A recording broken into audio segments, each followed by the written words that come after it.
Chapter 3. Not all that Mrs. Bennet, however, with the assistance of her 5 daughters, could ask on the subject was sufficient to draw from her husband any satisfactory description of Mr. Bingley. They attacked him in various ways, with barefaced questions, ingenuous suppositions, and distant surmises, but he eluded the skill of them all, and they were at last obliged to accept the second-hand intelligence of their neighbour, Lady Lucas. Her report was highly favourable. Sir William had been delighted with him. He was quite young, wonderfully handsome, extremely agreeable, and to crown the whole, he meant to be at the next assembly with a large party. Nothing could be more delightful. To be fond of dancing was a certain step towards falling in love, and very lively hopes of Mr. Bingley's heart were entertained. "If I can but see one of my daughters happily settled at Netherfield," said Mrs. Bennet to her husband, "and all the others equally well married, I shall have nothing to wish for." In a few days Mr. Bingley returned Mr. Bennet's visit, and sat about 10 minutes with him in his library. He had entertained hopes of being admitted to a sight of the young ladies, of whose beauty he had heard much, but he saw only the father. The ladies were somewhat more fortunate, for they had the advantage of ascertaining from an upper window that he wore a blue coat and rode a black horse. An invitation to dinner was soon afterwards dispatched, and already had Mrs. Bennet planned the courses that were to do credit to her housekeeping, when an answer arrived which deferred it all. Mr. Bingley was obliged to be in town the following day, and consequently unable to accept the honour of their invitation, etc. Mrs. Bennet was quite disconcerted. She could not imagine what business he could have in town so soon after his arrival in Hertfordshire, and she began to fear that he might be always flying about from one place to another, and never settled at Netherfield as he ought to be. Lady Lucas quieted her fears a little by stating the idea of his being gone to London only to get a large party for the ball, and a report soon followed that Mr. Bingley was to bring 12 ladies and 7 gentlemen with him to the assembly. The girls grieved over such a number of ladies, but were comforted the day before the ball by hearing that, instead of 12, he brought only 6 with him from London, his 5 sisters and a cousin. And when the party entered the assembly room, it consisted only of 5 altogether: Mr. Bingley, his 2 sisters, the husband of the eldest, and another young man. Mr. Bingley was good-looking and gentlemanlike. He had a pleasant countenance and easy, unaffected manners. His sisters were fine women, with an air of decided fashion. His brother-in-law, Mr. Hurst, merely looked the gentleman, but his friend Mr. Darcy soon drew the attention of the room by his fine, tall person, handsome features, noble mien, and the report which was in general circulation within 5 minutes after his entrance, of his having 10,000 a year. The gentlemen pronounced him to be a fine figure of a man. The ladies declared he was much handsomer than Mr. Bingley, and he was looked at with great admiration for about half the evening, till his manners gave a disgust which turned the tide of his popularity, for he was discovered to be proud, to be above his company, and above being pleased, and not all his large estate in Derbyshire could then save him from having a most forbidding, disagreeable countenance, and being unworthy to be compared with his friend. Mr. Bingley had soon made himself acquainted with all the principal people in the room. He was lively and unreserved, danced every dance, was angry that the ball closed so early, and talked of giving one himself at Netherfield. Such amiable qualities must speak for themselves. What a contrast between him and his friend!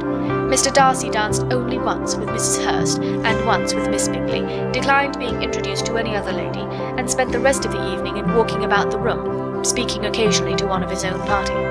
His character was decided. He was the proudest, most disagreeable man in the world, and everybody hoped that he would never come there again. Amongst the most violent against him was Mrs. Bennet, whose dislike of his general behaviour was sharpened into particular resentment by his having slighted one of her daughters.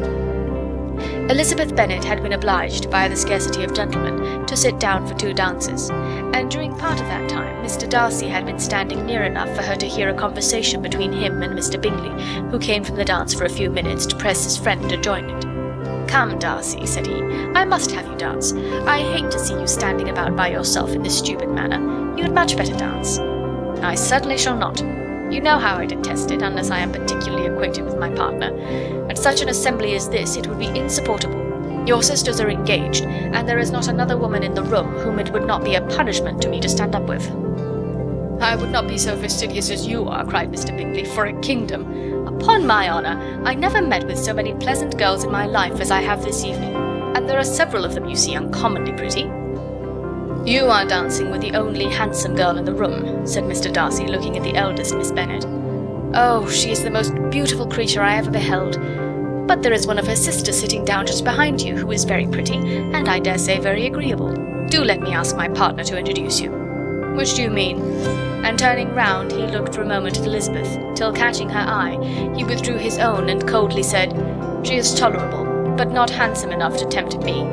I am in no humour at present to give consequence to young ladies who are slighted by other men. You had better return to your partner and enjoy her smiles, for you are wasting your time with me." Mr. Bingley followed his advice. Mr. Darcy walked off, and Elizabeth remained with no very cordial feelings toward him. She told the story, however, with great spirit among her friends, for she had a lively, playful disposition which delighted in anything ridiculous. The evening altogether passed off pleasantly to the whole family.